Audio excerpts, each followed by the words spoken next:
Hi friends, welcome to my channel. இன்றைக்கி நம்ம குழந்தைங்களுக்கு ரொம்ப பிடிச்ச புலாவில் வந்து கொண்டக்கடலை சேர்த்து கொண்டக்கடலை புலாவ் எப்படி செய்கிறதுன்னு தான் பார்க்க போகிறோம்.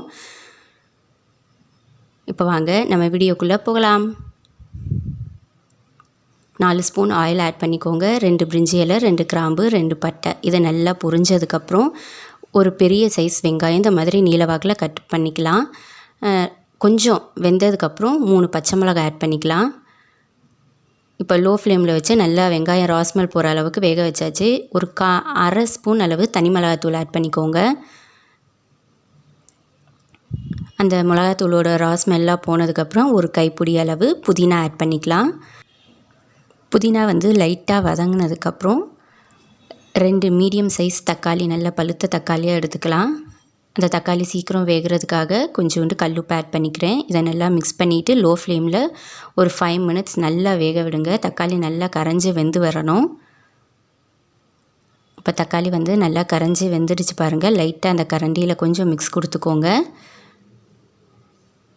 இப்போ வந்து நான் ஒரு பவுல் அளவு வந்து கொண்டக்கடலையை நல்லா நைட்டே ஊற வச்சுட்டு ஒரு 3 விசில் வச்சு எடுத்து வச்சுருக்கேன். அதை நான் ஆட் பண்ணிக்கிறேன். நான் 1 ஸ்பூன் அளவு இஞ்சி பூண்டு பேஸ்ட் ஆட் பண்ணிக்கிறேன். நல்லா மிக்ஸ் பண்ணிவிட்டு அந்த இஞ்சி பூண்டோட ராஸ்மெல் போகிற அளவுக்கு லோ ஃப்ளேம்லேயே வச்சு நம்ம வேக வச்சுக்கலாம். இந்த கொண்டக்கடலை புலாவ் வந்து ரொம்ப டேஸ்ட்டாக இருக்குங்க. குழந்தைங்களுக்கு ரொம்ப ஹெல்த்தி. நார்மல் புலாவ் செஞ்சு கொடுக்கறதுக்கு பதில் இந்த மாதிரி கொண்டக்கடலை, ராஜ்மா, தட்டைப்பயிறு இதெல்லாம் நம்ம ஆட் பண்ணி குழந்தைங்களுக்கு கொடுக்கலாம். ஒரே ஒரு ஸ்பூன் அளவு பிரியாணி மசாலா நான் சேர்க்குறேன் ஃப்ளேவருக்காக. ஒரு மிக்ஸ் கொடுத்துக்கோங்க. தேங்காய் பால் வந்து ஆப்ஷனல் தான். டேஸ்ட்டுக்காக நான் தேங்காய் பால் ஆட் பண்ணியிருக்கேன். அந்த கப்பில் வந்து 1 கப் அளவு நான் ரைஸ் ஆட் பண்ணியிருக்கேன். அதனால் 1.5 கப் அளவு நான் தண்ணி ஆட் பண்ணிக்கிறேன். உப்பு கரெக்டாக இருக்கான்னு செக் பண்ணிக்கோங்க. பத்தலைன்னா உப்பு போட்டுக்கோங்க. தண்ணி நல்லா கொதித்ததுக்கப்புறம் ரைஸ் வந்து 20 மினிட்ஸ்க்கு நான் வாஷ் பண்ணிவிட்டு ஊற வச்சுருக்கேன். அதை நம்ம ஆட் பண்ணிக்கலாம்.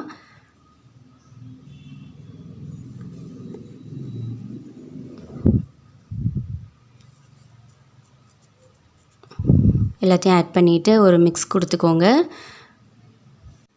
இப்போ வந்து அரிசி போட்டுட்டு கொஞ்சம் கொதி வந்ததுக்கப்புறம் நம்ம குக்கர் மூடி போட்டு மூடி வச்சிடலாம். இப்போது கொதிக்குது பாருங்கள். இப்போ க்ளோஸ் பண்ணிவிட்டு லோ ஃப்ளேமில் ஒரு 15 மினிட்ஸ் வச்சு எடுத்திங்கன்னா நம்மளோட புலாவ் சூப்பராக ரெடி ஆயிரும். இப்போது ரெடி ஆயிடுச்சு பாருங்கள். சாதம் வந்து ஒன்றோட ஒன்று ஒட்டாமல் நல்லா உதிரி உதிரியாக நமக்கு கிடச்சிருக்கு. இந்த ரைஸை நீங்கள் வீட்டில் செய்து பார்த்துட்டு எப்படி வந்துச்சுன்னு உங்கள் கமெண்ட்ஸ் எனக்கு கண்டிப்பாக சொல்லுங்கள். உங்கள் குட்டீஸ் என்ன சொன்னாங்கங்கிறதையும் எனக்கு கமெண்ட்ஸில் சொல்லுங்கள். என்னோடய சேனலை புதுசாக பார்க்குறவங்களா இருந்தால் லைக் பண்ணுங்கள், ஷேர் பண்ணுங்கள், சப்ஸ்கிரைப் பண்ணுங்கள். பக்கத்தில் இருக்க பெல் ஐக்கான் கிளிக் பண்ணி ஆளுங்கிற ஆப்ஷன் கொடுத்துக்கோங்க. தேங்க்ஸ் ஃபார் வாட்சிங். இன்னொரு சூப்பரான ரெசிபியோட நெக்ஸ்ட் வீடியோவில் பார்க்கலாம். Have a nice day.